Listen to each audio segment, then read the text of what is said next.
국제인권법 연구회는 보수입니까? 진보입니까?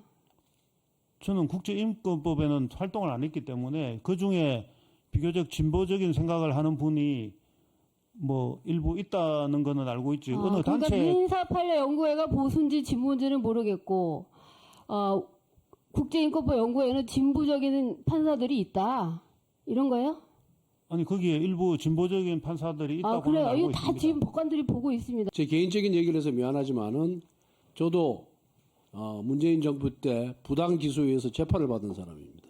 그런데 제 1심 재판장이 나중에 몰랐는데 재판 끝나고 나중에 보니까 우리법 연구회 소속이더라고요. 근데 정확하게 판단을 합니다. 그래서 우리가 그런 편견은 또 고정관념은 가급적이면 배제하려고 노력할 필요가 있다는 말씀을 드리겠습니다. 미디어 오늘. 자, 그럼 민사판례 연구회가 보수입니까? 진보입니까? 저는 보수도 아니고 진보도 아니라고 생각하고 있습니다. 자, 그러면 국제인권법 연구회는 보수입니까? 진보입니까?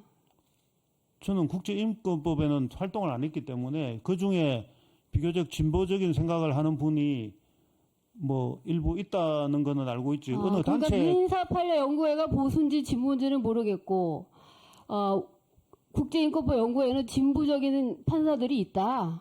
이런 거예요? 아니 거기에 일부 진보적인 판사들이 있다고는 그래요. 알고 이거 다 있습니다. 지금 법관들이 보고 있습니다. 자, 예. 국제인권법 연구회는 대법원 공식 커뮤니티입니까? 아닙니까? 공식 커뮤니티입니다. 민사판례 연구회는 공식 커뮤니티입니까? 아닙니까? 외부 학술 단체입니다. 아니죠. 그런데 공식 커뮤니티도 아닌 외부 학술 단체인 이 민사판례 연구가 몇십 년 동안 법원의 요직을 장악을 했습니다. 그래서 양승태 대법원장 체제에서 사법농단 사건이 벌어지면서 개혁을 하기 시작했던 거죠. 거기까지는 본인도 인정을 하셨습니다. 서면 답변서에서. 맞죠? 인정하셨잖아요.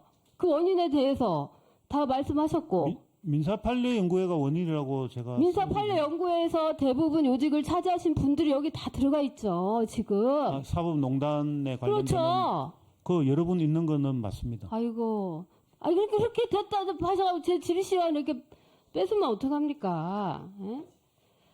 그래서 말씀드리는 건데, 아까 재판이 객관적이지 않은 거는 어느 모임, 어느 출신 법관들이라서 그 법관들이 한 판결들이 있기 때문에 객관적이지 않다, 이렇게 말씀을 하시니까, 그러면 그 연구회를 다 없앨 겁니까?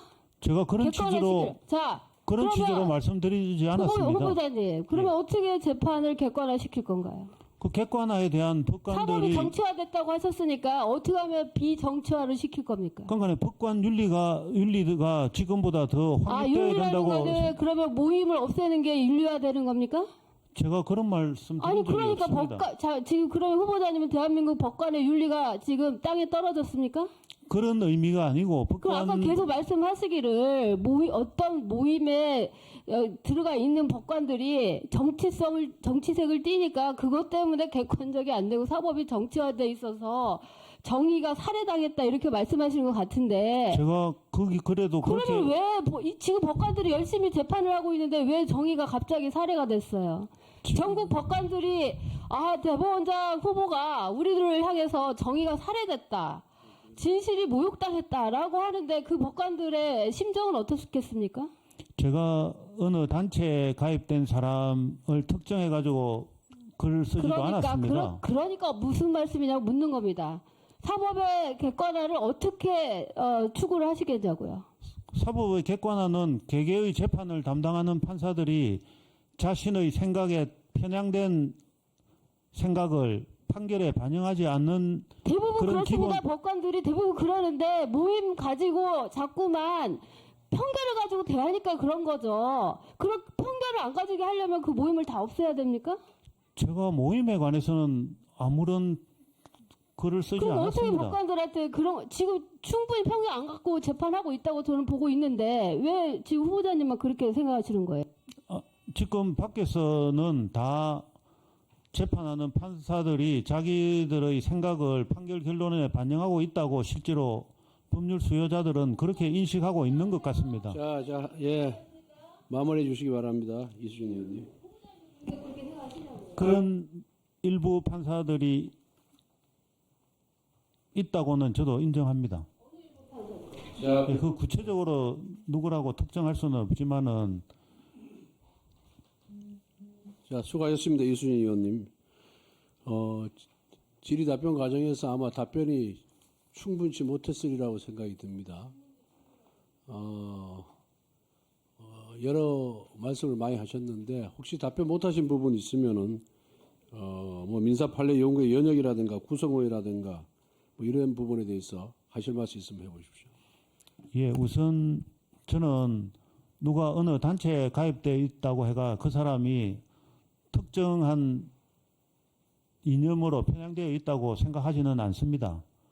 다만 단체의 가입 여부를 불문하고 개개의 판사 가운데서는 어느 정도 이념적으로 한쪽으로 편향되어 있는 판사가 일부는 있다고 생각하고 있습니다.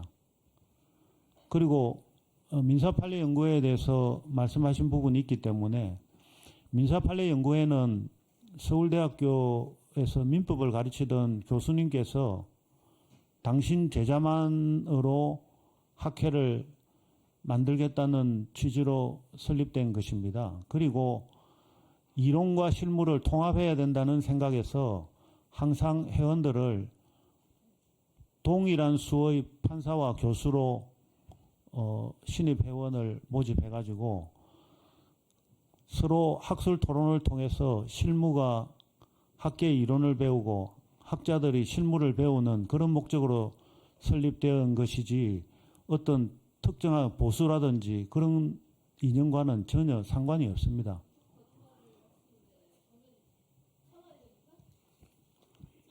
나중에 보충 질의 시간에 다시 질의하시고요.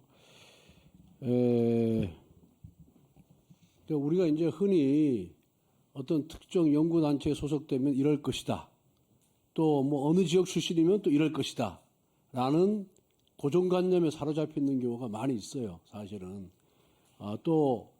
그러다 보니까 어떤 연구단체나 또 특정 지역 출신들을 사시의 그런 눈으로 쳐다보고 지레짐작하고 또 평가를 하고 단정을 짓는 그런 오류를 범하는 경우는 저는 있다고 봅니다. 그런데 어느 단체든지 간에 양질의 사람이 있고 또 그렇지 않은 사람이 있고 또 합리적인 사람이 있고 비합리적인 사람이 있다. 저는 그렇게 판단이 듭니다. 제 개인적인 얘기를 해서 미안하지만은 저도 문재인 정부 때 부당 기소에 의해서 재판을 받은 사람입니다. 그런데 제 1심 재판장이 나중에 몰랐는데 재판 끝나고 나중에 보니까 우리법 연구회 소속이더라고요. 근데 정확하게 판단을 합니다. 그래서 우리가 그런 편견은 또 고정관념은 가급적이면 배제하려고 노력할 필요가 있다는 말씀을 드리겠습니다. 다음에 존경하는 전주혜 의원님 질의해 주시고.